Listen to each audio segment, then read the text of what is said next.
Now don't worry, I'm not depressed. I know if you read the video title, you might have just been like, yo, is this man okay? Does he need friends? Do you need a helping hand? No, I'm straight. I just like being alone. But what's good? It's Mubarak. Now growing up, I always kind of just felt alone. Like not even on some depressed shit like, oh, I didn't have any friends, this, that. No, I did have friends. I'd be lying if I said I didn't. I never really saw the need to have too many friends. I always kept a tight circle, and that's really what pleased me because I didn't like the drama. I didn't like having too many people around me because not only is it draining, it's just too much gossip, too much bullshit. And I feel like when you're alone, you have the time to just think straight. You start to learn more about yourself. And it's super ironic because when I was a kid, I was super extroverted. From kindergarten to 5th grade, I would just, oh my God, yo, if you ask my parents, man, I was crazy, man. I was a crazy kid. Actually, no, I wouldn't say every day, maybe every other week. They would get like a call from the school just saying how much I talked in class, how much dumb shit I did. I was just a hectic kid. And I feel like all that talking and just, you know, trying to show out to people stemmed from not really being accepted in the social circle, you know, trying to prove myself to people that didn't really care. And obviously that makes sense because as a kid, you're trying to find out who you are. You're trying to start to build relationships with other kids. I remember I really wanted to be with the cool elementary schoolers at the time. There was this one kid named Tyson. He was like this really big ass buff. I don't know. He was this just big ass buff 2nd grader. I think this was in 2nd grade. He got all the girls. He was athletic. He was just like the top tier elementary schooler. You know those high schoolers that just look big as shit for no reason? They pretty much just look like D1 athletes. Yeah, that was Tyson in elementary school. And I don't know, I just aspired to be like him because he was just cool. I tried to join his social group a lot and I kind of got saw as a lame because I was trying too hard to fit in. And it kind of ended up being my downfall because I was bringing myself out too much. And I also moved around a lot when I was younger, so it kind of forced me to adapt to a new environment, to new people. And it's weird because it was just all instinctual. It wasn't just, oh, I need to do this. It was just, nah, like if I don't do this, I'm gonna be rejected. And then everything started to slow down when I entered 6th grade. Middle school. That's when I became super reserved and very introverted. And it's because we entered a new environment with new kids. But I ended up meeting one of my 2 closest friends in middle school, which were Micah and Don. We had our own inside jokes. We even went as far as to make our own like slang and language. We would basically just try to slur a bunch of words together so it doesn't sound like English. So like if we wanted to say that's what she said, we'd be like, dar shit, or that's not my shit. The mushy. It was just middle school humor. I remember right after school, we would always just be like, yo, you wanna hop on Skype tonight and play Minecraft? Maybe record a video. Oh, wow, I saw you. You were camping in the corner. Ew, you're greasy. You're ugly. That's why I didn't say anything. Ew, you're probably some mummified skeleton. And we would just post it on YouTube and stuff.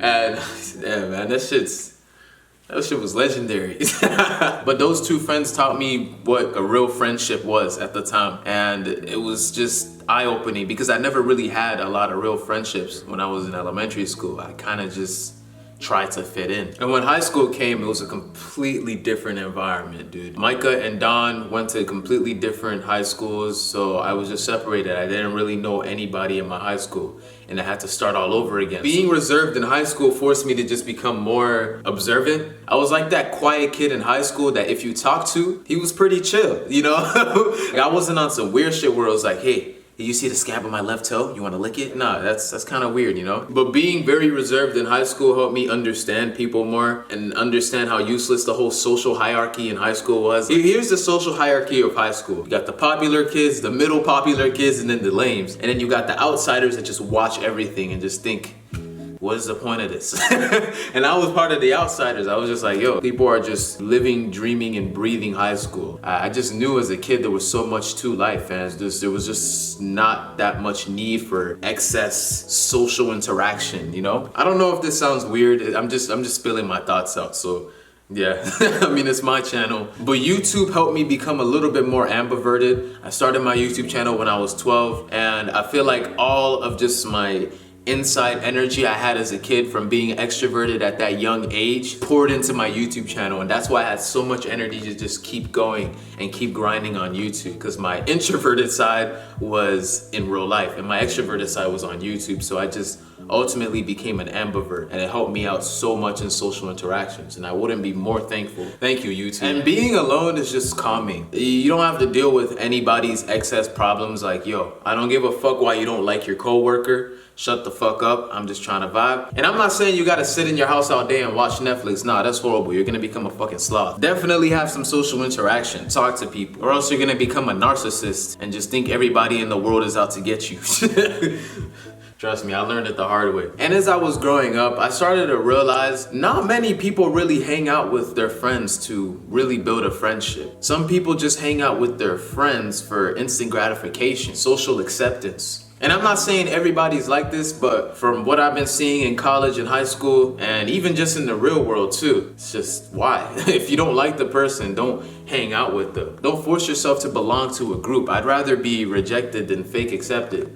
That rhymed, bars. And another reason why I like being alone is just avoiding unnecessary turbulence in life. I think around 10th grade to 11th grade in high school, I really started taking YouTube a bit more seriously. I think I was around 16, 17. At the time, I was really on my shit. I was uploading almost 3 times a week, sometimes even almost daily, and I really wanted this YouTube stuff. I didn't care about YouTube for the money. I cared about making a name for myself. I cared about being famous. I cared about enjoying what I did and having fun with it. And as I kept grinding, stuff started to take off. I started to see results. And when I started to get results, people started gravitating towards me more. I didn't know why these people wanted to be in my life all of a sudden, but all I just knew is that they liked me. That's when I started to slow down on my grind. I started hanging out with people a lot, and then my upload schedule would be very shit, and my grind just started to, slow down, and then my upload schedule started to go to shit. And then I finally realized, yo, I really need to get back on my shit because I'm lacking. And to my surprise,